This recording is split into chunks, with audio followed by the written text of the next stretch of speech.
Assalamualaikum warahmatullahi wabarakatuh. Perkenalkan, nama saya Aditya Satria Nugraha dari Prodi Teknik Industri semester 7 Fakultas Teknik Universitas Kediri. Di sini saya akan menerangkan tentang resume materi dari buku yang berjudul Industrial and System Engineering Body of Knowledge. Buku ini membahas masalah dalam standar rekayasa sistem yang masih terpecah-pecah sehingga sulit untuk menyatukan pengetahuan yang ada. Dan selain itu, banyak standar yang masih berfokus pada dokumen, padahal rekayasa sistem sudah mulai beralih dari cara lama yang berbasis kertas ke cara yang baru yang berbasis model digital. Buku ini mengusulkan sebuah metode baru untuk membuat rekayasa sistem secara otomatis dari standar yang sudah ada, serta menjelaskan berbagai pengetahuan dalam rekayasa.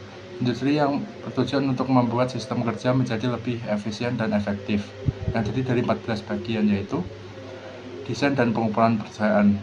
Bagian ini membahas cara mengoptimalkan kerja yang melibatkan manusia dan mesin agar lebih efisien dan memuaskan.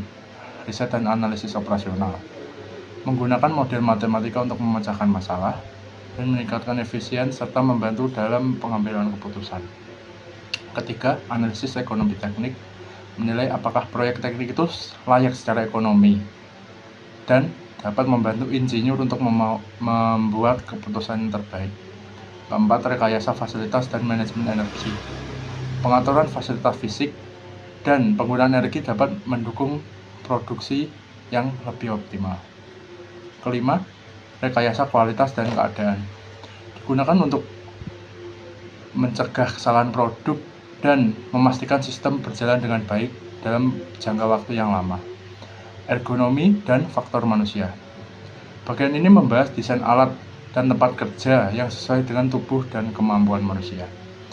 Ketujuh, rekayasa dan manajemen operasi, mengatur proses produksi dan layanan agar berjalan efisien dan memenuhi kebutuhan pelanggan dengan baik. Kedelapan, manajemen rantai pasok, mengelola alur barang dari bahan baku hingga produk jadi yang sampai ke konsumen. Kesembilan, manajemen rekayasa, menghubungkan teknik rekayasa dengan manajemen bisnis untuk meningkatkan cara kerja organisasi. Yang ke-10, meliputi keamanan, yang meliputi langkah-langkah untuk mencegah kecelakaan di tempat kerja dan melindungi karyawan dari bahaya.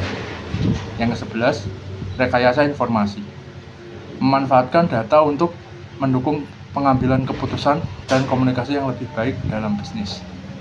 Yang ke-12, teknik perancangan manufaktur, cara merancang, membuat, dan menguji produk dengan efisien sehingga bisa memenuhi kebutuhan pelanggan dengan biaya dan waktu yang minimal. Yang ke-13, desain dan pengembangan produk, mengembangkan ide menjadi produk baru yang bisa diterima pasar. Yang ke-14, desain dan rekayasa sistem, mengintegrasikan berbagai aspek teknik untuk memastikan semua bagian dari proyek atau sistem bekerja dengan baik. Demikian dari saya. Wassalamualaikum warahmatullahi wabarakatuh.